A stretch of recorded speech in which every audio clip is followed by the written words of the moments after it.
Ayan, so good morning, good morning. Time check, alas 10 na ng umaga. At magdamag umulan kagabi, kaya yung mga alaga natin hindi nakalabas. So, ganito po yung ginagawa ko sa tuwing naulan, no? Hindi makalabas yung mga alaga natin. Sa umaga, ang ginagawa ko, ayan, binibigyan natin sila ng feeds. Ayan. So simot na nila, no, kasi gutom, no. Ayan, yung mga alaga natin hindi makalabas gawa nga nung basa ang paligid. Ayan. Ito hindi niya maubos, oh. Ayan. Importante po na meron tayong mapagkukunan ng pagkain nila sa tuwing ganito yung panahon, no. So hindi porket naman malapad yung area na pagpapastulan, pwede na tayong mag-alaga ng kambing, no? So kailangan talaga is tawag nito, passionate kayo or dedikado kayo na mag-alaga ng kambing, kasi hindi ganoon kadali katulad ngayon na ulan.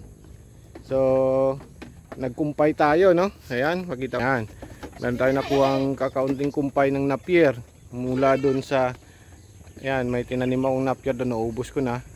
Kinuha ko na, kinumpay ko sa kanila. So ito yon. So since nagbigay naman na ako ng feed sa kanila, ito papatuyin lang natin. Mamayang hapon bibigay ko na to sa kanila, no?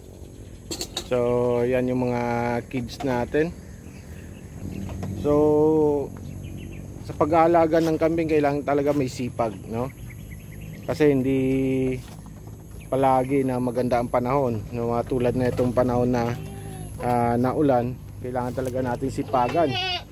Ayan, kasi kawawa yung mga alaga natin pag hindi sila nakakain, kasi hindi sila pwedeng lumabas. Pag pinalabas naman natin sila para kumain, kakain yung mga yan, pero may tendency na magkakasakit sila. So napaka-importante na meron tayong mapagkukunan ng pagkain ng mga alaga natin. Papakita ko sa inyo, sa side na to meron tayong mga tinanim na pangkumpay. Pero na-harvest ko na rin to nung nakaraan kasi nga umulan din. So kita nyo naman, outfit check. Iyan, nakabota tayo ngayon.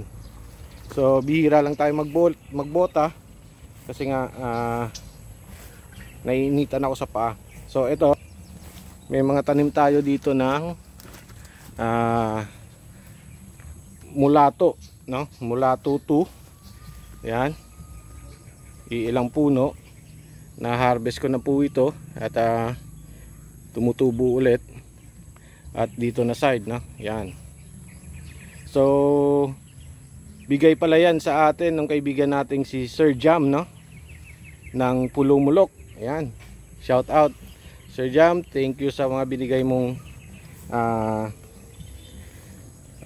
seedlings or pangtanim na pagkain ng mga alaga nating kambing. So ayan, so binigay na lang natin na yung mga kumpay nila. Medyo tuyo naman na. At magkukumpay lang ako ulit mamaya, no? Para sa hapon nila na kain. Ayan, so makikita nyo ang sisiba nila kumain ng napier grass. Ayan. So kahit papaano magkakalaman yung mga tiyan nila, no? Hindi sila magugutom. So maya maya konti magbibigay lang ako ng painom sa kanila. At mangunguha na naman ako ng kumpay para sa mamayang hapon nila na pagkain. So most probably ang kukunin ko mamaya is Madre de Cacao or yung kakawate. Yung ibibigay ko sa kanila mamayang hapon. Ayan.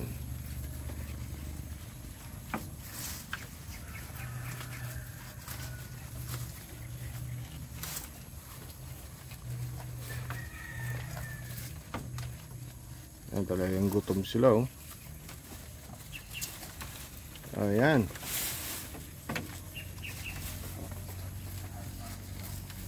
So yung mga kids natin dito, hindi pinapansin yung binigay ko na kumpay sa kanila. Ayan, ito. So maya maya konti kain din yung mga yan. Ayan.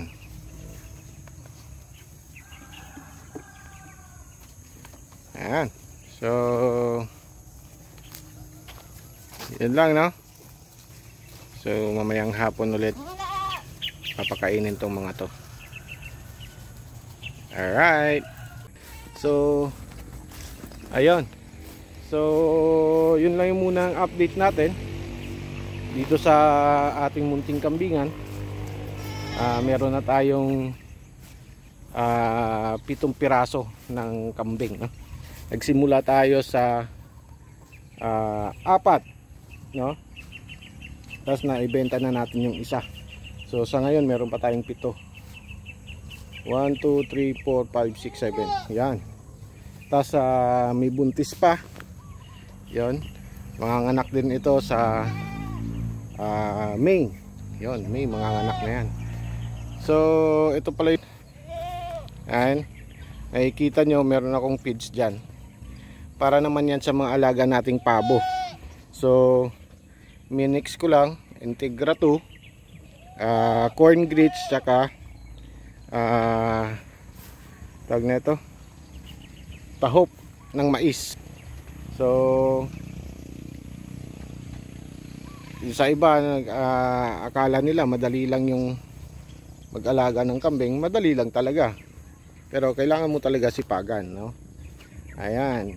So hindi porket malapad yung pagpapastulan pwede na tayong mag-alaga. Kailangan nating mag-prepare ng pagkain nila. Kailangan magtanim tayo ng mga pwedeng ipakain sa kanila sa panahon ng tag-ulan.